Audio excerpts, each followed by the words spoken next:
Welcome, welcome, welcome one and all to this hour with Terence Davies. How lucky are we?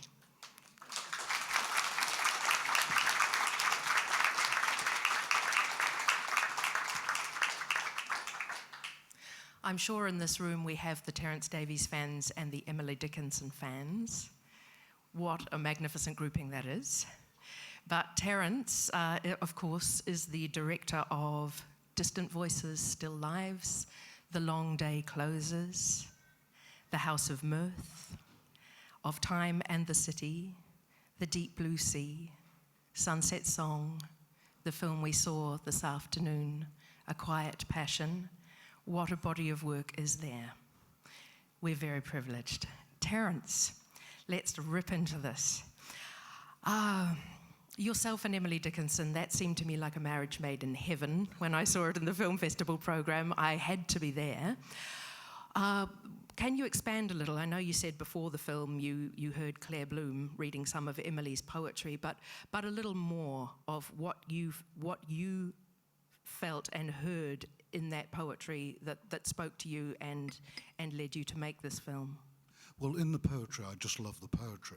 I think she's the greatest of the 19th century American poets because she didn't write sentimental verse. I mean, she wrote things which were about the nature of life, the nature of mortality, the nature of the soul, which possessed her. She was constantly fluctuating between belief and disbelief. But it was only, I mean, I bought the poems when I was 18. I didn't realize until much later what an extraordinary life it was. I mean, she went away to Holyoke, which was only 17 miles from Amherst. But of course, when you went by gig or by horse, of course, it seemed an awfully long way away. And she was literally ill with homesickness. And when I was a child, we lived in the slum part of Liverpool, and I had to go away twice to North Wales because I had breathing problems. And it wasn't a long way away, but I had to go for a month, and I was sick with homesickness. I knew exactly what she meant. Every single night I wanted to be home. I missed home so much, missed my mother so much. So I responded very much to that. But it is an extraordinary life that she never went anywhere. But that doesn't mean to say that her inner life wasn't very rich, because it was. She was immensely well read. I mean, she wrote 3 volumes of letters, for God's sake. There are a series of letters called To the Master. Nobody knows whom she wrote to. There are those that her literary correspondence with Judge Lord. I mean, she was constantly writing, but she also liked ordinary things. She was very good at improvising on the piano. In fact, we used one of her songs called I Am Alone. She loved to bake. The tragedy about the baking is that she only won second prize. And I wanted her to win, so much. I think, it's not fair. Can't she be at the head of the queue just once? But my manager said he thinks it's my most autobiographical film. And I think it is. I think it is. She didn't become bitter, really, in the end. She accepted. But it's what I warmed to her is that, exactly like the music of Anton Bruckner, I love Anton Bruckner, they were never honored in their own lives. And they had some of the most vicious reviews about what they wrote. Edward Hanzig said of Bruckner's Seventh Symphony, which is one of the glories of late Romantic music, I hope this musical misery belongs to the future. And it is a glorious symphony. Same with her verse. And I just think it's so unfair when people are of that caliber, of their geniuses, and they are not recognized. I just find, I internally go, grrr. That's fierce. Have you ever been slated like that? Yes, I mean, you should have seen some of the reviews in England over Sunset Song. One was one of the most vicious attacks I've ever had. I mean, it was really, really nasty. Alas, I haven't got enough money to have him killed, but I wanted to. I really want, but hitmen don't advertise in Yellow Pages, so how on earth do you find them? But it does. It undermines you in the worst possible way, because I don't think she had a very high opinion of herself, as I don't. I had it battered out of me. And as soon as someone says something nasty, you just feel as though everything else doesn't matter. They've just destroyed part of you. The worst thing, there's only one thing worse than a bad review, and that's damning with faint praise. Like, I like it. Or I quite like it. The worst is, I think I might like to see it again.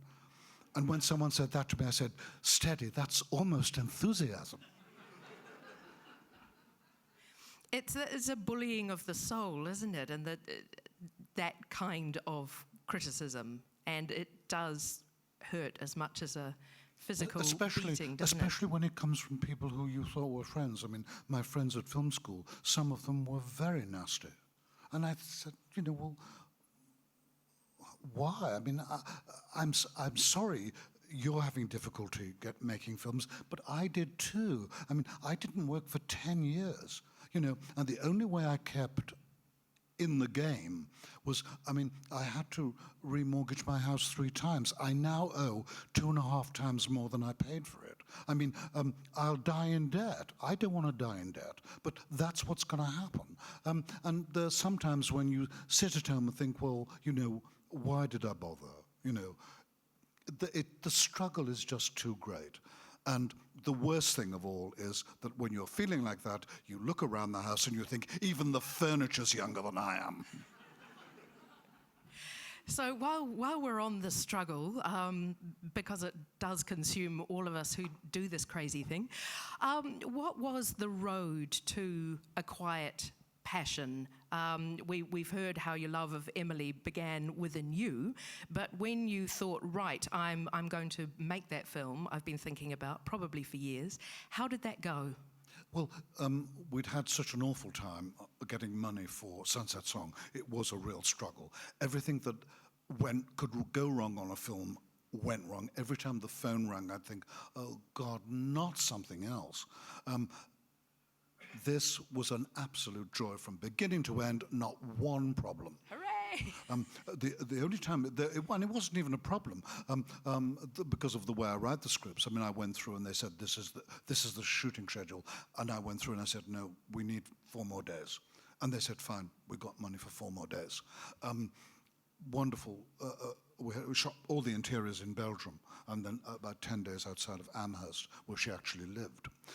But it was a dream from beginning to end. I mean, I'd met Cynthia about 5 years before for a film that didn't come off. But I remembered her face, and when there's only one photograph of Emily that's extant, that's when she's 17 years old.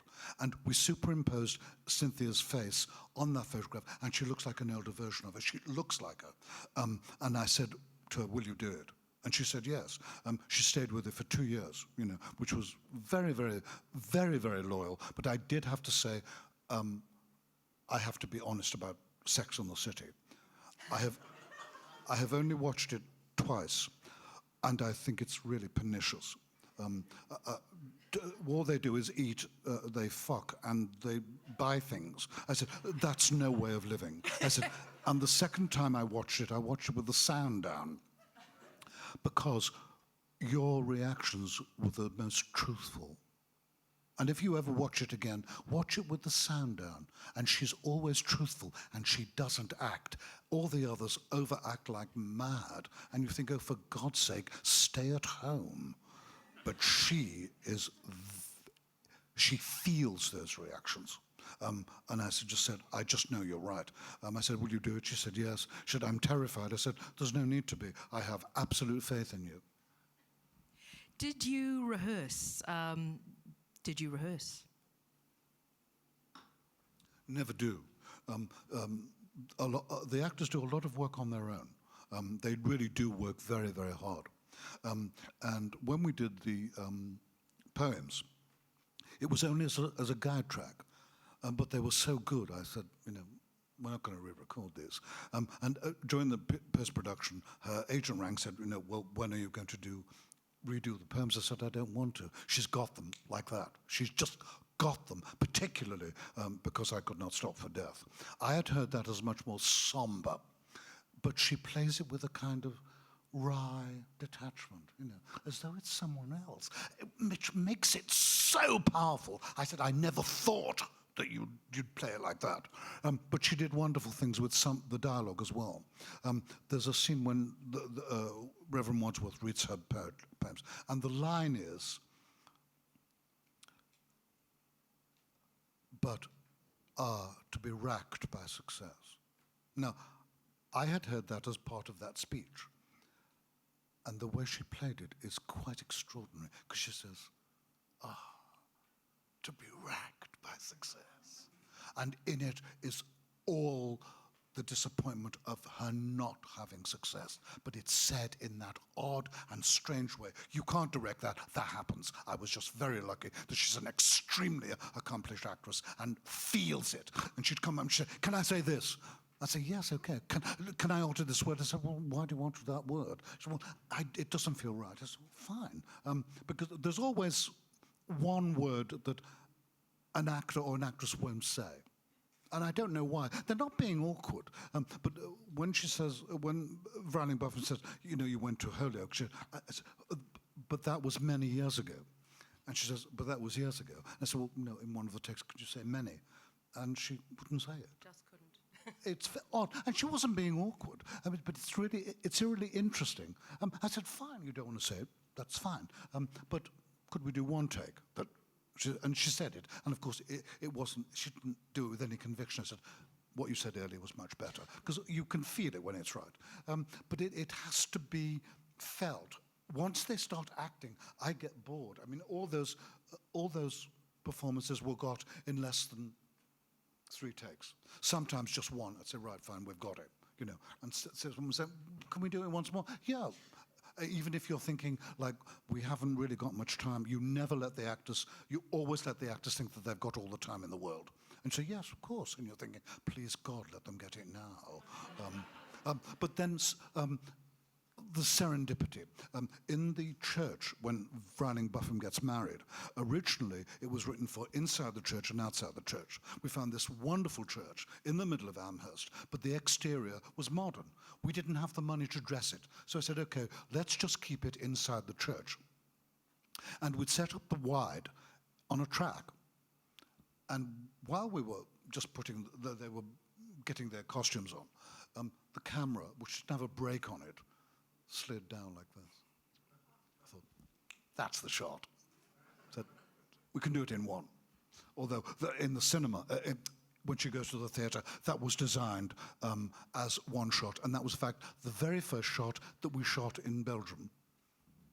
Got another question about shots, because there is just an astounding shot. Well, there are many, but the one that goes all around the room when Emily is still young and she's come home from school and she's sitting there, and you can feel time passing, you can feel yourself dying and everybody else dying, and yet it is also very beautiful and it takes forever. When you wrote it, did you know that that's how you wanted to do it? Yes, so it's got to be pools of light. And when I was growing up, we didn't have, the only thing we had was a radio. And you only put that on at certain times. It wasn't on all the time. So very often people would do things, and as a young child, you just watch them. And I just said, they just read, they sit and they look at each other, they look at the fire. But I said to Emma, but at the end of that 360-degree pan, something in you has died. That's all I said. And when we got to, of course, our eyes just filled with tears, which was perfect. But you can't direct that. You have to kind of nudge it. But I've only ever used it twice. Once in Sunset Song, which was outside, and once in this. I shall never use it again. Otherwise, it becomes a mannerism. And I'll feel guilty about it because I'm an ex-Catholic. Another sequence that I'd like to ask you about, because my jaw was hanging open, is when the dark bridegroom comes. I think the young man and Lavinia have gone for a walk outside, and Emily won't go for a walk outside, and she goes back up to her room, and then the shadowy man comes in the door and climbs up the stairs. I was just agog. Again, when you wrote that scene, could you see in your mind how it had to be visually? Yes, because that dialogue is what she wrote. She waited for this man who would come and love her, and she waited with a kind of ecstasy. It's a kind of ecstasy. The only thing that was different was when we did the shots of him coming in, we tracked like this. This props lad we shot all the interiors in Belgium. I'd said during the film, gradually there's less and less flowers. And he'd put this extraordinary kind of bouquet of flowers. They don't look like flowers, they look like the fleur de mal. And I said, we've got to track in on them because there's something kind of almost too abundant and sickly about them. I said, where on earth did you get that idea to do that? So I've got to use them. I've just got to.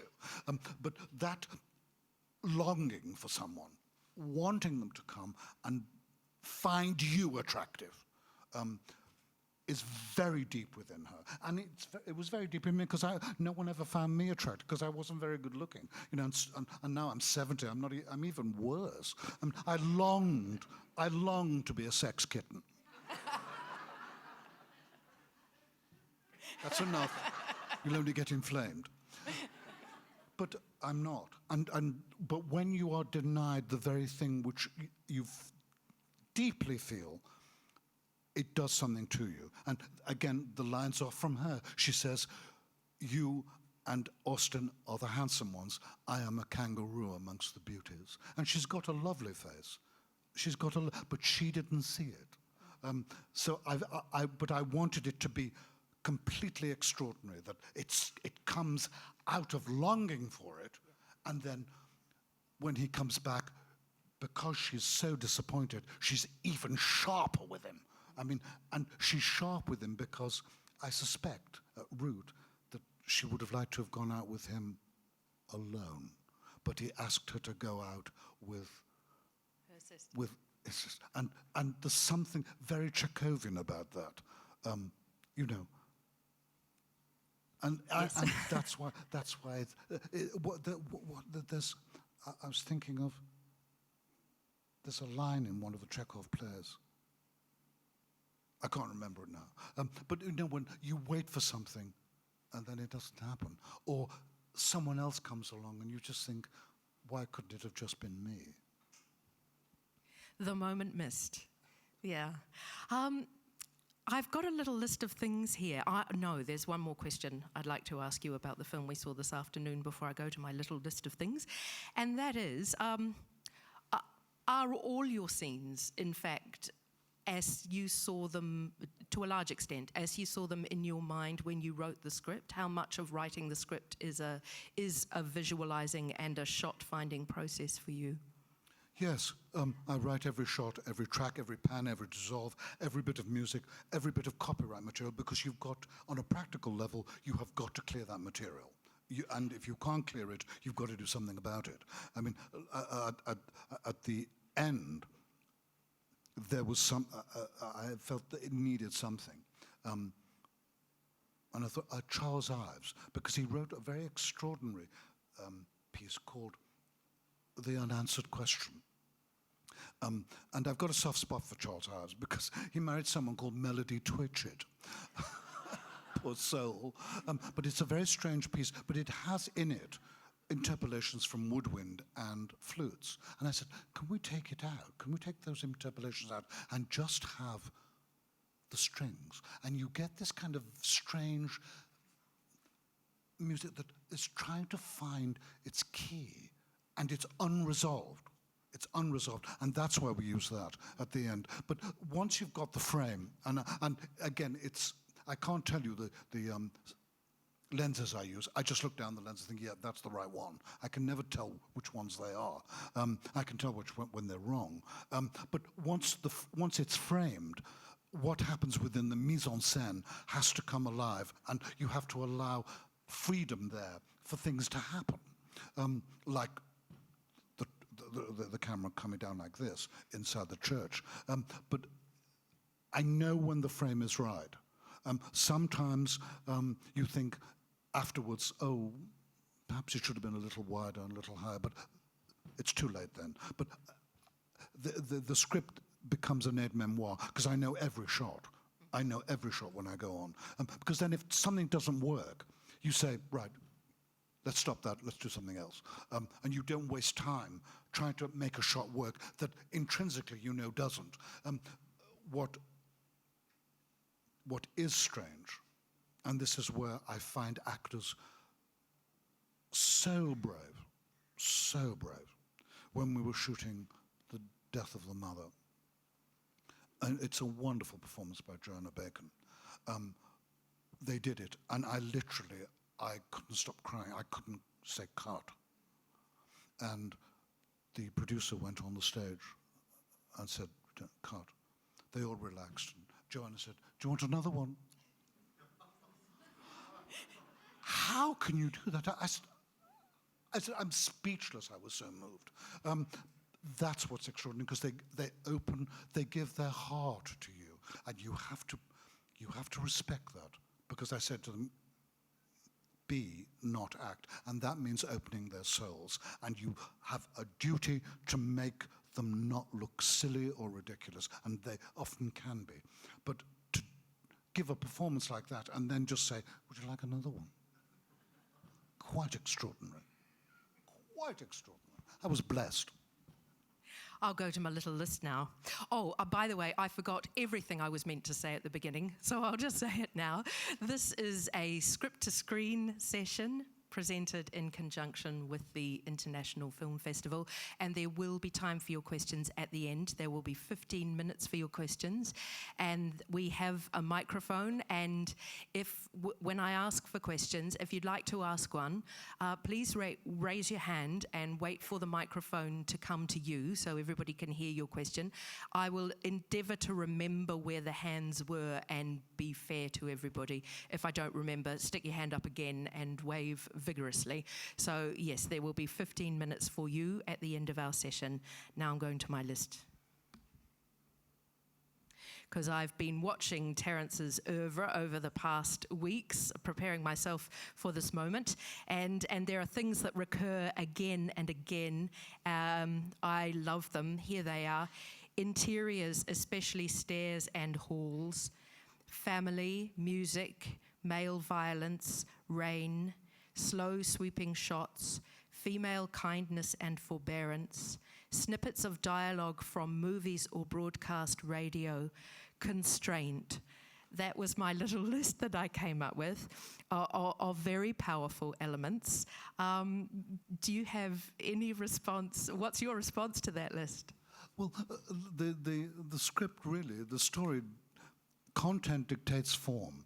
And when it was autobiographical, I mean, when I grew up, it was just the radio, you know. And in Britain, it was the BBC, and they had the Home, the Light, and the Third. And the first program in the morning was the Home Service, and it opened with the shipping forecast. Fair Isle chromative 40s, winds freshening south to southeast, moderate to poor visibility, with some fog banks. And I was sitting there thinking, isn't it erotic? I had no idea what it meant. But that was very, very powerful. I mean, because when you don't understand, I was a child, I didn't understand it. But it becomes like magic, and I think the reason there's lots of stairs and empty hallways and things like that is because when my family went off to have a drink or went to the pictures, and I was in the house on my own a lot, I sat and listened to the house settle into silence. I'd stand outside and look down the hall with the stairs here and the window here. And on Thursdays, we only had one pair of curtains, and my mother would take them down on Thursday to wash them. And I hated Thursdays. The curtains, the windows looked so sad because there was nothing on them. That's very powerful. And I don't know why hallways and stairs and light falling on a subject through a window. I do love Vermeer, but at that time I had no idea who Vermeer was. I don't know why they recur, but they recur all the time. But you know, I am getting help. I've got a very good therapist. Even he hates my father now. All right, then let's jump to male violence, because there is an extraordinary scene in the film we saw this afternoon. I won't get the words exactly right, but it's just after the sequence that happens during the Civil War, a beautifully brief illustration of that heinous and bloody 4 years. And they're talking about war, and then they're talking about gender, and then they're talking about both together. And there's a fire under Emily. Can we hear your thoughts on gender and war? Well, the war was a huge event, but you must remember, because America's a huge country, lots of these battles took place a long, long way away. And you heard the news about them, you know, perhaps 2 or 3 weeks later, if you were lucky. I mean, it was one of the first wars, like the Crimean War, which was photographed. I mean, I think there's something like 400,000 photographs of the Civil War in the Library of Congress. So it's documented. The most extraordinary thing, though, is, of course, the Gettysburg Address. The senator spoke for 2 hours, and Lincoln for less than 3 minutes, and no one could hear him because his voice didn't carry. And you look at that address now, it is not a political statement. It's poetry. It is pure poetry, and very few people heard him, and those who did said it was far too brief and not memorable. Isn't that extraordinary? When Emily says, try living as a woman for a week, Austin, how have... I feel that you have entered into that possibility deeply, living as a woman. I feel that there is a profound understanding of female existence in all your work. How do you find that imaginatively? Is that just within you? I think it's because of my mother and my sisters. My mother had a terrible life. My father was very violent. But what was extraordinary about her, she wasn't bitter. She was full of love, and she was strong, but she was not hard. And that's what's sad about particularly American actresses. They confuse strength with hardness, and they are not analogous. And my sisters were the same. And when they got married, only one marriage was really happy. The others weren't. And I couldn't understand why they stayed together if they weren't happy. I mean, I was 11, for God's sake. And I said, well, why don't you come home? And, well, they said, you can't do that. You just didn't do that then. Even working class people didn't do it. But I think, like a lot of gay men, I feel at ease with women. Because I like their company, and they're usually much funnier than men. And they don't like sport, thank Christ. You know, I mean, I can't bear sport. I mean, golf especially. I mean, grown people knocking little balls into little holes repeatedly. They need help. Solo synchronized swimming is even worse. And there is a piece of autobiographical thing in this film, The Tea Party. I used to go to a drama class every Thursday, and I got friendly with this lad. He said, well, come up to our house on Sunday, and we'll play some records. And he was a great lover of Sibelius, and we listened to Sibelius's 5 and Bruckner 8th. And I thought, this is fantastic, because I'd never heard of them before. And they were great revelations. And he said, but, you know, at 3 o'clock, they had a television.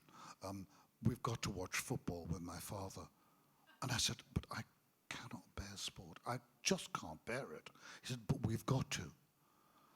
So we go in and he switches the television, and somebody had given me an apple. And I thought, well, I'll wait until it's kind of like a boring bit. And I went, his father looked at me, they scored a goal, and he said, he went like that. And I had this big piece of apple in my mouth. And I thought, what do I do? I thought, I'll wait until there's another like boring bit. And I went, he looked at me, they scored another goal. He said, you're doing this deliberately. And I said, no, I'm not. And I swallowed it, and it really hurt. But that kind of awful thing, I cannot bear sport at any price at all. And being forced to watch it it's agony. It's just agony. He has lived as a woman for a week. I knew it. How are we doing, Esther? Have I got time for some more questions? Okay, then. I'll have a quick look at my page.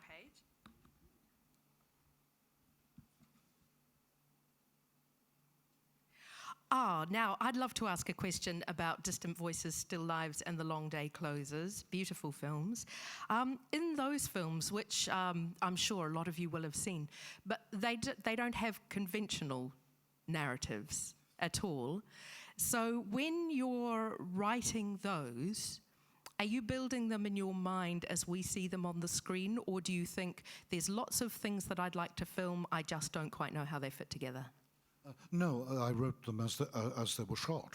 Obviously, it changes when you get into the editing. It always does. But basically, I write it as I see it. But I mean, I just felt that was the right way. I mean, I didn't know why. I can't tell you why. But except when I was 19, we got our first television, and over 4 nights, Agyness read from memory the whole of 4 quartets. I mean, I was knocked out. I had no idea what they meant, but I went out and bought them, and I read them once a month now. I mean, it was a real revelation. But that's about the nature of time and memory and moving between what was and what has been.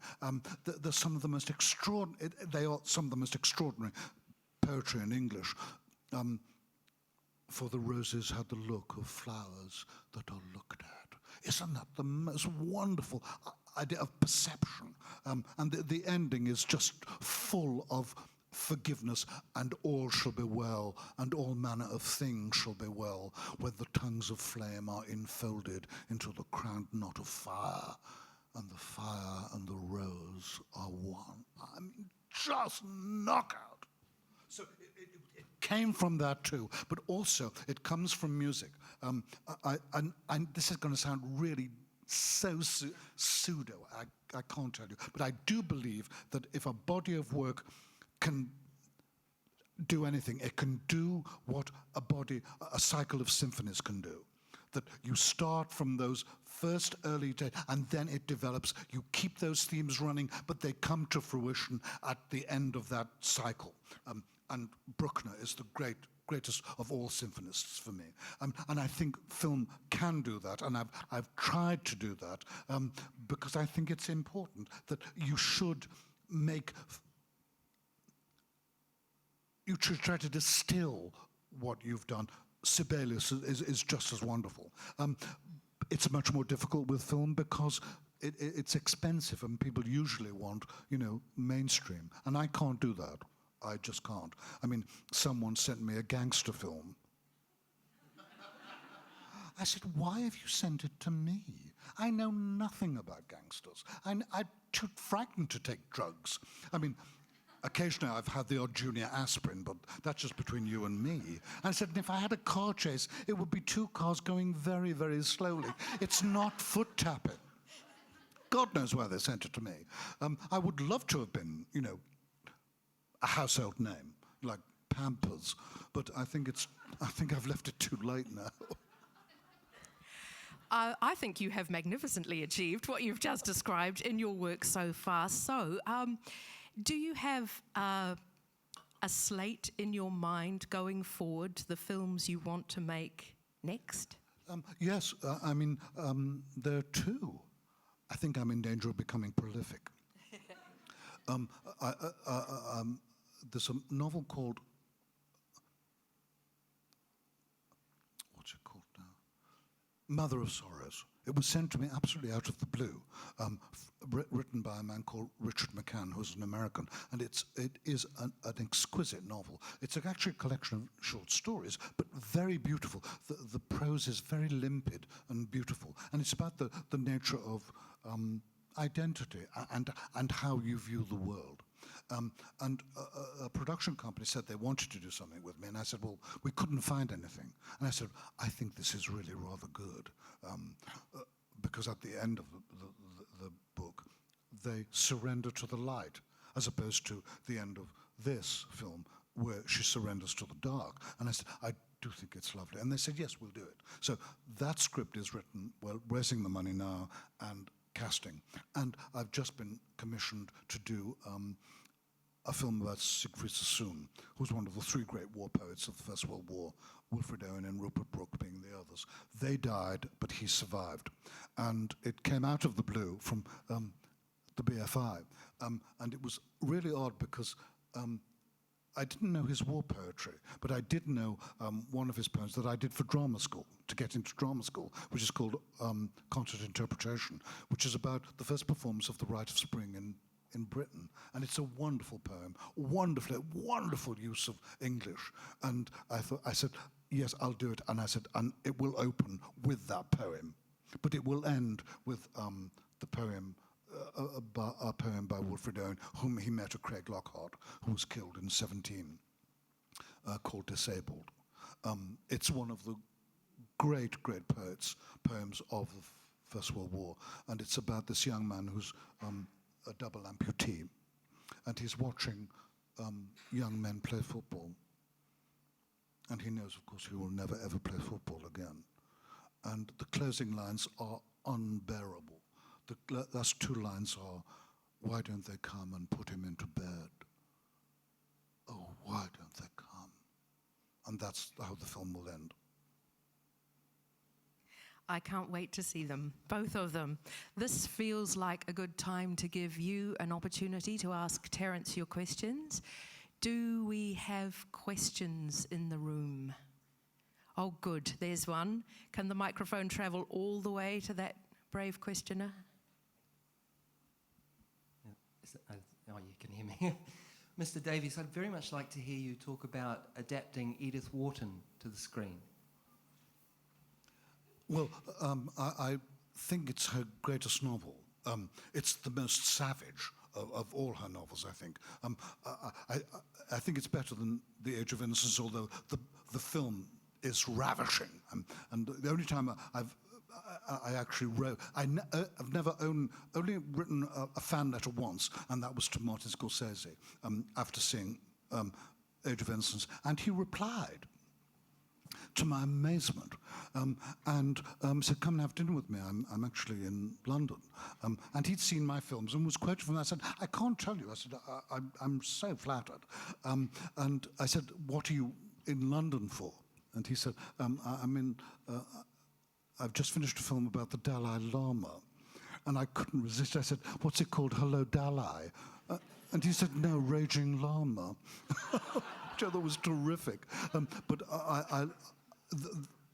the House of Mirth is savage. I mean, it's really savage. And what's savage about it is that New York high society at the Belle Epoque tried to imitate Britain's aristocracy. The difference was that you could actually be a woman writer in Britain and be accepted. You were not allowed to do that in New York. And there was a series of social rules that you had to obey. Nobody told you what they were, but if you transgressed, the result was swift and lethal, and you were destroyed. I mean, she's destroyed in 2 years. It's really quite terrifying. It's like Hollywood now. I mean, you have to know these various rules, otherwise, you don't make it. And when we were getting money for it, we had some American money in it. Those meetings over lunch were some of the grimmest I've ever in my life been through. I got sick of this question. Why does she have to die? I said, well, have you read the novel? No. I said, well, if you read it, it might give you a clue. Anyway, I got sick of saying this. And I could tell that someone was always going to say, why does she have to die? I thought, I'll try a new tack.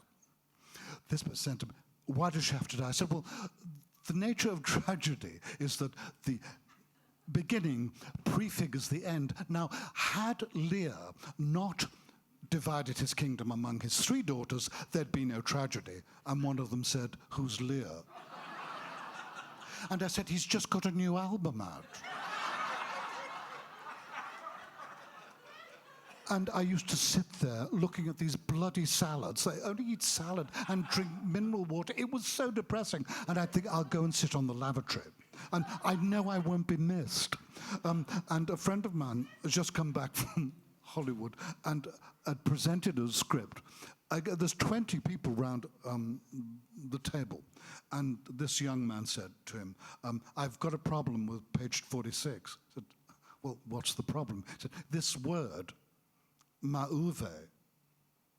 And he said, what? Mauve. M-A-U-V-E. He said, it's mauve. Well, what's mauve? He said, it's a kind of purple. Anyway, this producer rings his personal assistant, says, what's mauve? M-A-U-V. It's a kind of purple. He said, yes, that's just what I've said. And he writes these things where he's a Yorkshireman, and he had to explain these certain phrases he used. And he said, someone said to him, what is a bit of how's your father? And he said, it's sex.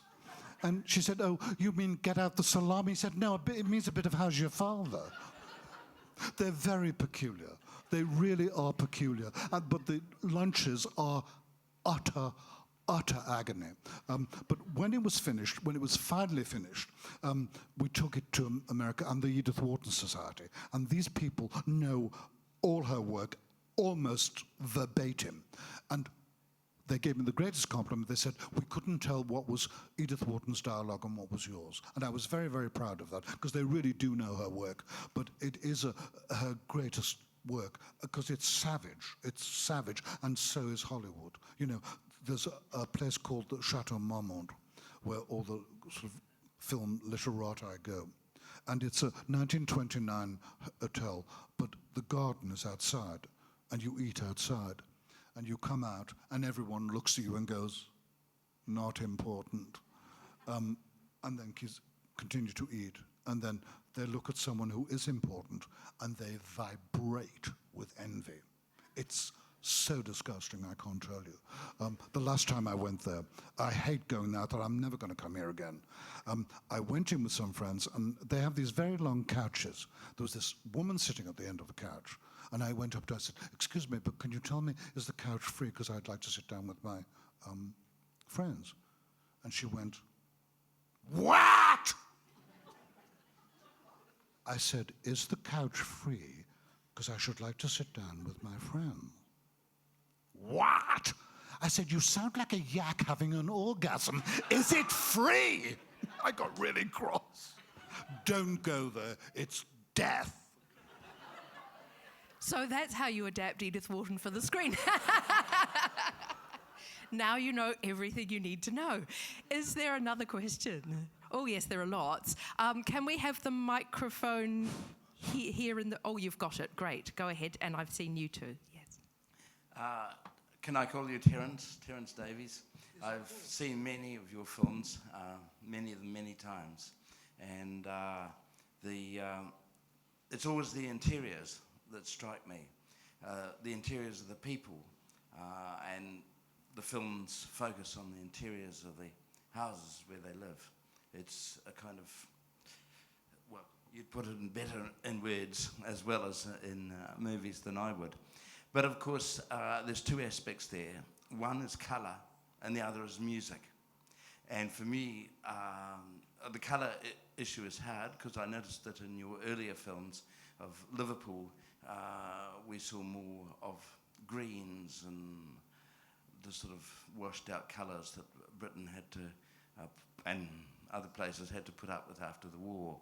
and I was quite interested in this house, which I now discover was in Belgium, that we saw some modern colours, well, more modern colours, some vibrant apricots and things like that. But I'd be interested in your comment about the use of colour in an interior context and your use of music to create. I sometimes felt in that movie that we've just seen that you use music to give the audience a chance to reflect on what they'd just seen or heard. Well, thank you. Where the colour is concerned, the first two films were used what was used to be called the bleach bypass process, which takes out the silver oxide, but makes the colour cold, and you have to then warm it up. You must remember that in the 50s, in Britain anyway, there was no primary colour. You didn't see any primary colour in real life.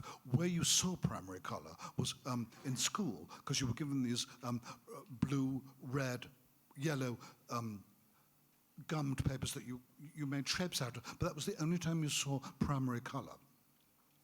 So the tones were autumnal and usually dark. The only time you saw it in real life was at Christmas. In some of the shops, they'd put red crepe paper and cotton wool to be snow, and that's when you saw primary colour. What I also wanted to do was trying to recreate three-strip Technicolor, which you can't anymore. They just don't make it anymore. You cannot recreate that, but you can get sort of close to it. The first film I ever saw was Singing in the Rain, which is three-strip Technicolor. And when they shot that sequence, they had to mix the water with milk in order that it would photograph. And that was when I was 7. I mean, that wonderful colour that you've got that wonderful colour in The Red Shoes, which is also through strip Technicolor. But music is something that is felt, but silence is just as important. And when you grow up watching American musicals, which I did, and they were the great musicals, that was the great period from 1940 to late 50s. That was the really great period of the American musical. That power of a moving image with music as well was just thrilling, and I think I absorbed it like a language. I didn't know that I was doing it. I really didn't, but I remembered it. So that when we were doing Say Distant Voices Still Lives, I remember my sisters taking me to see Love is a Many Splendid Thing, and that particular version we used is so over the top and so romantic, but it's fabulous, as we rise up. But outside the cinema, there are umbrellas with rain on them, which is my little homage to Singing in the Rain. And when we were shooting it, someone said, "Can the umbrellas move?" And I said, "Okay, we'll do a take where they move." And it was so comic. I said, "Look, stop moving," because people will think, God knows, what are they doing underneath the umbrellas? And unfortunately, it makes the umbrellas look like novelty condoms. So I said, we can't do that. So we kept them still. But rain on umbrellas rising through the rain and into those smoke-filled cinemas, I can still almost smell it. But that it's an intuitive thing. You have to feel it, but you also have to know when to use it. Most music now is used to tell you what you're supposed to feel, and it should never do that. It should simply underlie what you've already felt. There's only one exception to that, which is Psycho. Without that music, you would not be as terrified as you are. From the moment it begins with that motto perpetuo theme over those opening credits, it's just one of the great scores. One of the great scores. Without it, that film would have been far less, but it's the exception that proves the rule. We had another question over here, didn't we? Could the microphone come? You have a knack for getting great performances from your lead actresses. We've already talked about Cynthia Nixon. There's also Rachel Weisz in The Deep Blue Sea. And in particular, Gillian Anderson in The House of Mirth. I thought her performance was just fantastic. It was almost shocking. And I remember being utterly outraged that she was never nominated for an Academy Award for that. I wonder if you might comment. Well, I tell them not to act, because once they start acting, I get bored, because it's mannerism. And what actors do is they do what they think is best, which is the thing that they do least well. You just say, look, no, feel it. It's not a question of acting it, it is feeling it and feeling a line. It's like music. You can play what is written, but a great musician, even a great orchestra, plays what's meant between the notes. That's what's really important. And so you can say, no, don't do that. Just half say it or half look. But I know when it's not true and it's insincere. And as soon as they do it, I say, stop, because I don't believe it. And once you say to them, stop doing that, they do an awful lot of work on their own. They really do. That mustn't be denied. But you have to get them just at the right time. I never rehearse. I just go through the scenes and say, well, these are the camera positions, and come back and go through it. And you think, let's go now. Sometimes you say, let's go straight away, because you know that they're on the ball that day. There's some days when they're not on the ball and you think they need a little help. But that has to be felt, shot by shot, not just day by day. It's very difficult actually to be still, but it's much more moving. The template I always have in mind, and it's not a very good film, it's called Carrie, with Jennifer Jones and Laurence Olivier. And when he first meets her, he's running this wonderful barn, he's very successful, and she's an actress. He lives with her, he loses his position, and he becomes basically a tramp. And at the end, she becomes a star on the stage. And he's waiting outside the alley, and he says, can you give me 25 cents? And she recognizes him. She says, no, come in, sit in my dressing room, wait until my performance is over. He's asked her for 25 cents. And he gets up and he counts the money, 25 cents like this, takes it, and he goes to the door and there's a gas ring and he switches the gas on. And slowly switches it off. It's a great piece of acting because he does nothing but does everything. And that's really, really hard. I mean, look at most Hollywood films now. Everyone's acting all over the place. You think, give up the day job, stay at home. How are we doing, Esther? Have we got time for one more question? Oh, look, there it is, right there. First, thank you for the autograph. And there's a wonderful line in The Deep Blue Sea that I think you added to the play. Beware of passion, Hester. There's always something ugly underneath.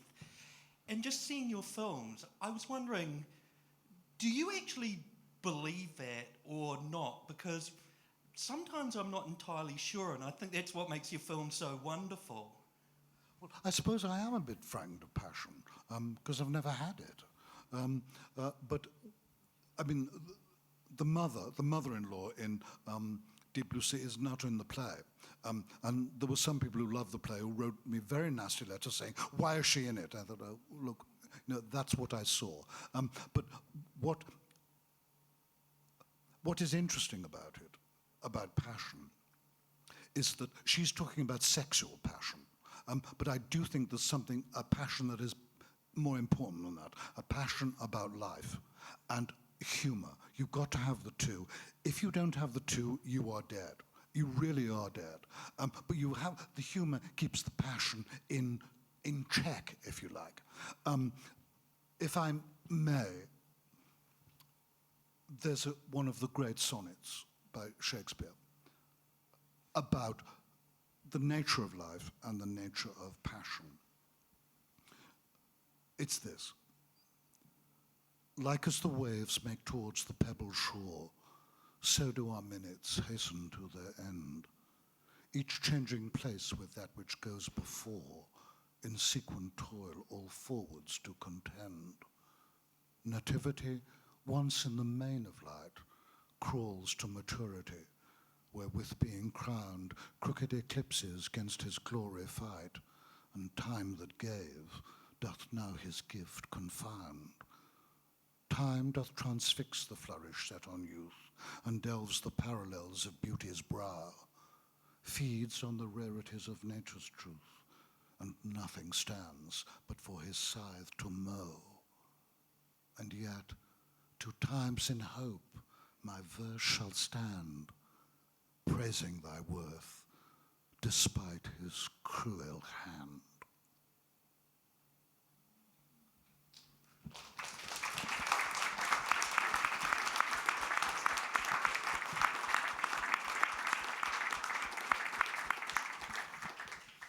I suspect nobody's brave enough to follow that. And I don't think that anybody should. Terence, thank you so much for your generosity this afternoon, and thank you for all your wonderful films and those still to come. Can we have a big round of applause for Terence Davies?